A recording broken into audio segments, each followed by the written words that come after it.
Oke, baik. Selamat pagi teman-teman. Pagi.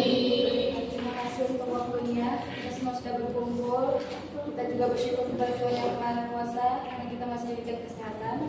Pertama-tama yang saya hormati Ibu Bupati Widyastuti dan yang saya banggakan juga teman-teman yang sudah ada di dalam forum kita. Di sini kita akan mendengarkan presentasi dari kelompok 13, kelompok 14 mengenai akuntansi perkebunan. Saya harap teman-teman bisa memperhatikan dan menyimak agar teman-teman juga memperoleh ilmu yang teman-teman yang akan menyampaikan materi-materinya. Untuk materi satu langsung saja kita saya berikan waktu kepada Rizka sebagai materi satu. Terima kasih atas penjelasannya. Di sini agenda topik pembahasan yang kita bahas ada definisi akuntansi perkebunan, klasifikasi tanaman perkebunan, pengelompokan biaya, pencatatan aset PBN dan pencatatan aset TM. Pertama-tama saya akan membahas definisi akuntansi perkebunan. Akuntansi perkebunan merupakan cara akuntansi khusus yang menerapkan prinsip-prinsip keuangan pada entitas bisnis di bidang perkebunan. Ruang lingkup akuntansi ini mencakup proses pengakuan, pengukuran, penyajian hingga pengungkapan laporan keuangan untuk aset biologis serta aktivitas agrikultur lainnya. Seluruh proses pencatatan ini wajib mengacu pada standar resmi yang berlaku di Indonesia yaitu PSAK 69 tentang agrikultur.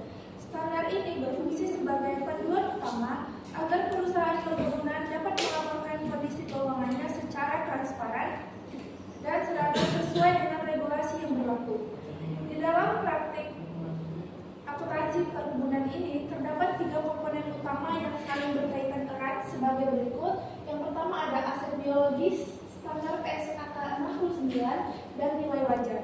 Yang pertama kita akan membahas aset biologis. Komponen ini merujuk pada hewan atau tanaman hidup yang dikelola secara aktif oleh perusahaan untuk menghasilkan produk agrikultur.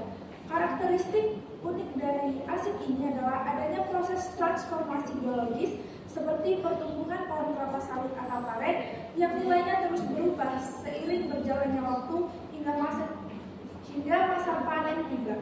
Selanjutnya itu ada kedua standar PSAK 69. Standar ini secara khusus mengatur pengakuan akuntansi untuk setiap perubahan fisik dan nilai pada aset biologis tersebut. Dengan adanya regulasi ini, perusahaan memiliki acuan yang jelas mengenai kapan sebuah tanaman atau hewan mulai dicatat sebagai aset serta bagaimana hasil panennya harus dinilai dalam laporan keuangan. Yang ketiga ada nilai wajar atau fair value. Metode ini digunakan sebagai dasar pengukuran aset biologis, di mana nilai aset ditentukan berdasarkan harga pasar saat ini dikurangi dengan estimasi biaya untuk menjualnya.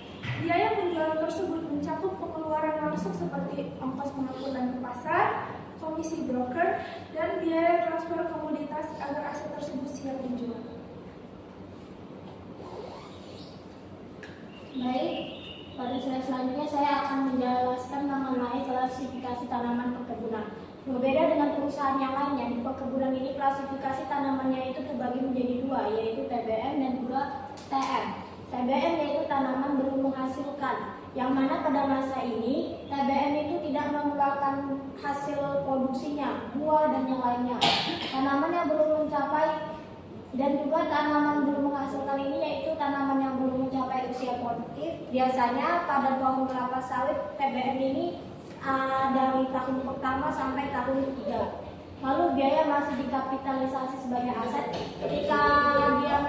Ketika tanaman ini masih dicatat sebagai TBM, maka di neraca akan dicatat sebagai aset. Lalu belum menghasilkan pendapatan, yaitu seperti yang sudah saya katakan, TBM belum menghasilkan produk, buah, dan yang lainnya. Lalu dikategorikan sebagai aset tidak lancar, contoh kebun sawit usia 0 sampai 3 tahun. Lalu ada tanaman menghasilkan, yaitu tanaman yang sudah mencapai usia produktif, yaitu tadi TBM 0 sampai 3 tahun, maka di TM 4 tahun sampai seterusnya. Menghasilkan produk agrikultur secara komersial, dan produknya itu sudah ada, seperti sawit yaitu TBS, teh, pucuk daun. Lalu ada diakui sebagai aset tetap, pada PSAK 16 disusutkan sepanjang masa manfaat ekonomis. Dan apabila di TBM kita belum melakukan penyusutan. Ketika TBM sudah dipindahkan ke TM, maka kita akan melakukan penyusutan setiap tahunnya. Contohnya usia sawit usia lebih dari 3 tahun. Lalu klasifikasi biaya perkebunan. Klasifikasinya kita klasifikasikan menjadi 3, yaitu biaya langsung, biaya tidak langsung, dan biaya pratanam. Biaya langsung yaitu biaya yang terjadi secara langsung ketika di kebun. Contohnya seperti apa? Ada biaya benih dan bibit, pupuk dan pestisida, upah tenaga kerja langsung, biaya pengolahan lahan, dan juga biaya tidak langsung, yaitu biaya yang tidak secara langsung bakalan terasa ketika kita menjalankan usaha di perkebunan. Seperti apa? Biaya overhead perkebunan, penyusutan alat pertanian, biaya administrasi kebun, dan asuransi tanaman. Lalu ada biaya pratanam, yaitu biaya yang dikeluarkan sebelum kita melakukan penanaman bibit, yaitu ada land clearing dan pembukaan, pembersihan lahan dan pembukaan lahan, pembuatan jalan kebun, drainase dan irigasi, pembuatan jalan air, dan biaya persiapan lahan. Baik teman-teman, pada slide ini menjelaskan tentang proses pencatatan aset TBM atau tanaman belum menghasilkan dalam aplikasi perkebunan. Tahap pertama yaitu perolehan bibit. Saat usaha membeli bibit, pencatatan dilakukan dengan mendebit akun TBM dan mengkredit kas atau hutang. Kemudian tahap kedua yaitu biaya pemeliharaan. Biaya seperti pupuk, perawatan, dan tenaga kerja kebun dikapitalisasi ke akun TBM karena masih memberikan manfaat di masa depan. Kemudian yang ketiga yaitu biaya overhead. Biaya tidak langsung seperti pengawasan atau operasional kebun juga dialokasikan ke TBM agar seluruh biaya pengembangan tanaman dapat tercatat dengan lengkap dengan debit TBM dan kredit biaya overhead. Tahap terakhir yaitu transfer ke TM atau tanaman menghasilkan. Jika tanaman sudah siap menghasilkan, maka seluruh saldo TBM dipindahkan ke akun TM dengan mendebit akun TM dan kredit TBM. Untuk contoh jurnalnya itu misal biaya pupuk TBM 500, maka di jurnal debit tanaman belum menghasilkan 5 juta, kredit kas atau bank. Kemudian ada pencatatan dan penyusutan TM. Yang pertama yaitu transfer dari TBM ke TM. Ketika tanaman sudah mencapai usia produktif, semua biaya yang selama ini ditumpuk di akun TBM dipindahkan ke akun TM. Jurnalnya yaitu debit tanaman menghasilkan dan kredit tanaman belum menghasilkan. Artinya, aset yang tadinya masih dalam proses tumbuh sekarang resmi diakui sebagai aset tetap yang siap digunakan untuk menghasilkan pendapatan. Kemudian ada penyusutan TM. Karena TM sudah jadi aset tetap, maka wajib disusutkan seperti aset tetap lainnya. Penyusutan dicatat setiap akhir periode akuntansi, mencerminkan penurunan manfaat ekonomi dari tanaman seiring berjalannya waktu. Jurnalnya yaitu beban penyusutan TM dan kredit akumulasi penyusutan TM. Kemudian yang terakhir yaitu pemberhentian aset. Di sini dilakukan pemberhentian aset, nilai buku yang tersisa diakui sebagai kerugian. Jurnalnya yaitu akumulasi penyusutan TM, kerugian pelepasan TM, dan kreditnya tanaman menghasilkan. Kerugian muncul karena tanaman sudah tidak bisa memberi manfaat ekonomi tapi nilai bukunya belum nol.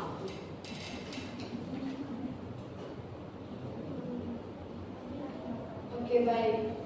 Teman-teman kita sudah menyampaikan materi-materi yang cukup jelas dan bisa teman-teman baca pada PPT yang sudah dibagikan. Bisa diklik lagi dan kami di sini akan menyediakan membuka sesi pertanyaan sebanyak 3. Bagi teman-teman yang ingin bertanya, boleh angkat tangannya. Oke, kepada Sis Ririn.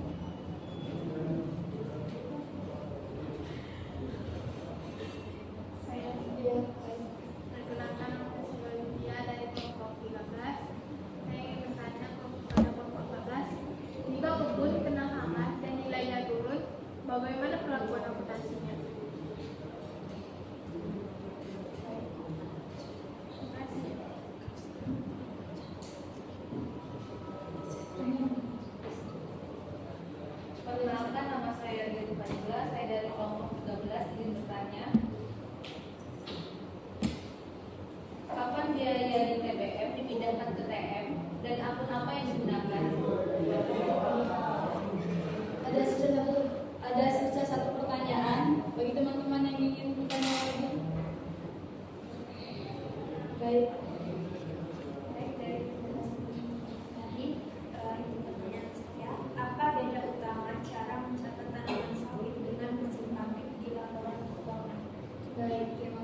Pertanyaannya semua bagus-bagus. Jadi berikan waktu kepada pemateri kita sebanyak 1 menit saja. Cukup 1 menit. Oke, terima kasih. Tunggu sebentar ya teman-teman.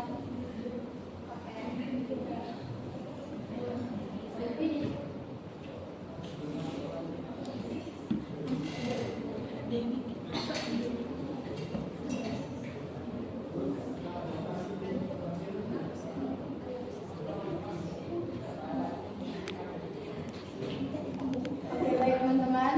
Karena pemateri kita sudah mendapatkan jawabannya, berikan waktu mereka untuk menyampaikannya. Dan kepada penanya mohon disimak supaya bisa memahami jawaban dari pemateri. Silakan. Tadi jawaban dari Mbak Olip, jika kebun terkena hama ya. Nah, jika kebun itu terkena hama, maka kita akan menurunkan nilainya. Tapi di masa mendatang kita akan melakukan perawatan seperti pemupukan agar dia kembali menjadi seperti semula. Dan apabila nilai tanaman itu kembali seperti semula, maka kita akan kembali menaikkan lagi. Sebelum penurunan kita kembalikan lagi ke nilai awalnya. Lalu kita juga mencatatnya, kita mencatat di ketika terjadi penurunan nilai, kita catat di jumlahnya seperti ini.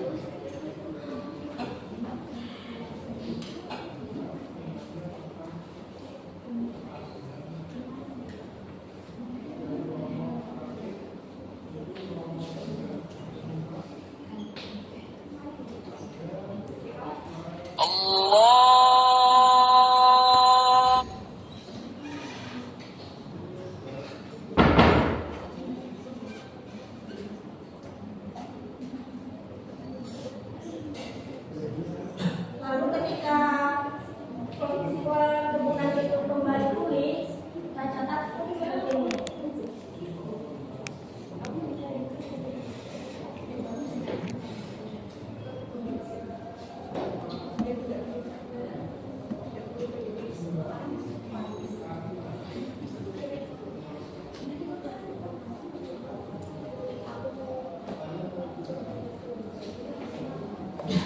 Ketika penurunan nilai kita catat di sisi debit, kredit,